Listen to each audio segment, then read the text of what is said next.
ഇനിയിപ്പം നമ്മുടെ കൂടെ നിൽക്കുന്നത് എന്താ മോന്റെ പേരെങ്ങനെ? മഞ്ജുഷ് ആണ്. അപ്പം ഇദ്ദേഹം കാസർഗോഡ് നിന്നാണ് പഠിക്കാൻ വന്നേക്കുന്നത്. ഇവിടെ ഇപ്പം ഏത് ഇയർ പഠിച്ചുകൊണ്ടിരിക്കുന്നത്? First year second sem. അപ്പൊ ഇവിടെ ടാഷ്കണ്ട്, അതായത് ഉസ്ബെക്കിസ്ഥാൻ എങ്ങനെയാ, സ്ഥലം എങ്ങനെ ഇഷ്ടപ്പെട്ടോ? അടിപൊളിയാ. ഇവിടെ കോളേജും ക്യാമ്പസും ഒക്കെ എങ്ങനെയാ, ഇവിടുത്തെ എല്ലാവരും അഡാപ്റ്റ് ആയോ? അഡാപ്റ്റ് ആയി. ഇവിടെ വന്നപ്പം മേജറായിട്ട് ഫേസ് ചെയ്ത ബുദ്ധിമുട്ടുകൾ വല്ലതും ഉണ്ടായിരുന്നു ടാഷ്കണ്ടിൽ? അതായത് ഉസ്ബെക്കിലേക്ക് വന്നപ്പോഴേക്കും എന്തെങ്കിലും ബുദ്ധിമുട്ട് നമ്മൾ വന്ന് ക്ലൈമറ്റ് ലൈക്ക് ഓക്കെ ഓക്കെ. ആ ഒരു വിന്റർ സീസൺ സ്റ്റാർട്ട് ചെയ്യുന്ന ടൈമിലായിട്ട് അങ്ങോട്ട് വരുന്നത്. അപ്പം അതല്ലാതെ ബാക്കി ഇവിടെ ആൾക്കാരൊക്കെ ഒത്തിരി സപ്പോർട്ടീവ് ആയിരുന്നു വന്ന സമയം ആയിരുന്നു. സപ്പോർട്ടീവ്. ഇവിടെ ഏകദേശം എത്ര പിള്ളേർ പഠിക്കുന്നുണ്ടാവും ടാഷ്കണ്ട് പീഡിയാട്രിക്കിൽ വന്നത്? Like Indian like students international students വരാൻ ഇന്റർനാഷണൽ എല്ലാ വർഷവും ഒരു 100+ സ്റ്റുഡൻസ് ഇവിടെ പഠിക്കാൻ വരുന്നുണ്ട് അല്ലേ? ലൈക്ക് ഇപ്പം yearly like 200-300 something international students ഉണ്ട്. ഓക്കെ. ഇവിടെ സേഫ്റ്റിയുടെ കാര്യമൊക്കെ നമ്മൾ നോക്കിക്കഴിഞ്ഞാൽ ഇപ്പം ഉസ്ബെക്കിസ്ഥാൻ ഞാൻ മനസ്സിലാക്കിയത്, ഞാനിപ്പം വന്നിവിടെ ഒരു 2-3 ദിവസമായി. അപ്പം ഞാൻ കുറച്ച് അത്യാവശ്യം ഇവിടെയുള്ള എല്ലാ സ്ഥലങ്ങളെല്ലാം ട്രാവൽ ചെയ്തൊക്കെ ചെയ്തു. അപ്പം എനിക്ക് വളരെ സേഫ് ആയിട്ട് തോന്നി സ്ഥലം വന്ന്. വേറെ അപ്പം മോന്റെ എക്സ്പീരിയൻസ് എങ്ങനെയാ സേഫ്റ്റിയുടെ കാര്യത്തിൽ?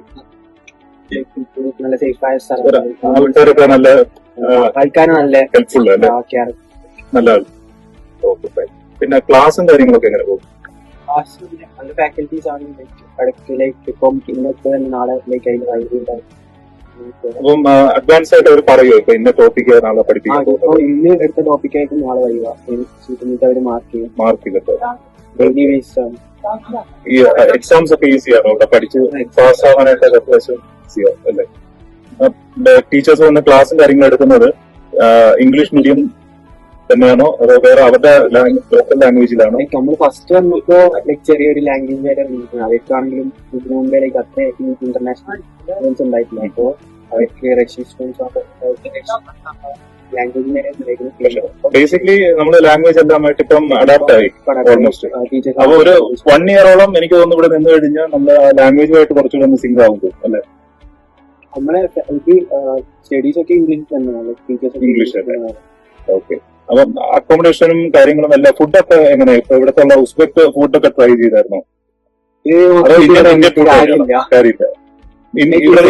ഇന്ത്യൻ റെസ്റ്റോറൻറ്റ്സ് ഉണ്ട്, ബട്ട് കുറച്ച് കോസ്റ്റ്ലി ആണ്. ചില റെസ്റ്റോറൻറ്റ്സ് ഉണ്ട്. ഓക്കെ. പക്ഷെ ഓൾമോസ്റ്റ് എനിക്ക് തോന്നുന്നു ഇന്ത്യയിലുള്ള ആ ഒരു ചെലവും കാര്യങ്ങളൊക്കെ ഓൾമോസ്റ്റ് സിമിലർ ആണ് അല്ലെ? ഇവിടെ ഒത്തിരി എക്സ്പെൻസീവ് അല്ല.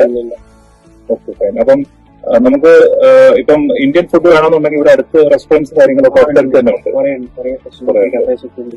ഉസ്ബെക്ക് ഫുഡൊക്കെ ട്രൈ ചെയ്തായിരുന്നു? ഇഷ്ടപ്പെട്ടായിരുന്നു? കുഴപ്പമില്ല. ലൈക്ക് നാട്ടിലത്തെ പോലല്ലേ ലൈക്ക് പൈസ ഒക്കെ യൂസ് ചെയ്യുന്നത്. അവരുടെയായിട്ടുള്ള കുറെ ഫ്ലേവേഴ്സും കാര്യങ്ങളൊക്കെ സ്വീറ്റ് ആണ്. ഓക്കെ. പിന്നെ ഇതിനൊക്കെ ക്ലിനിക്കൽസും കാര്യങ്ങളൊക്കെ അതായത് നമുക്ക് ഫസ്റ്റ് ഇയർ ആകുമ്പോഴേക്കും ഇപ്പം തിയറി മാത്രമല്ല ക്ലിനിക്കൽസും ഉണ്ടല്ലോ? ഇല്ല, ഫസ്റ്റ് ഇയർ ക്ലിനിക്കൽസ് നമുക്ക് തുടങ്ങിയിട്ടില്ല. സെക്കൻഡ് ഇയർ മുതലാണ് ക്ലിനിക്കൽ സ്റ്റാർട്ട് ചെയ്തത്. അപ്പം സീനിയേഴ്സ് ഒക്കെ ഒത്തിരി ഹെൽപ്ഫുൾ ആണോ അതിന്റെ? അവര് സപ്പോർട്ട് ചെയ്യും, ഗൈഡൻസും കാര്യങ്ങളൊക്കെ ഉണ്ട്.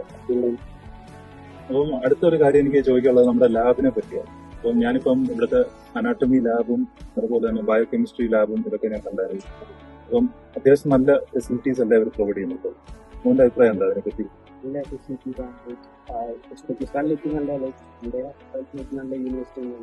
ഫാക്കൽറ്റി ആയിരുന്നാലും ലാബും കാര്യങ്ങളൊക്കെ സ്റ്റാർട്ട് ആയിരുന്നു? സ്റ്റാർട്ട് ആയിട്ടുണ്ട്. അപ്പം അവര് ഇപ്പം അനാട്ടമി ഒക്കെ ആണെങ്കിലും അനാട്ടമി സ്റ്റാർട്ട് ആയിട്ടുണ്ടായിരുന്നു? വന്നതേ ഉള്ളൂ അല്ലെ? അപ്പൊ അത് കാരണം കുറച്ച് കഴിയും.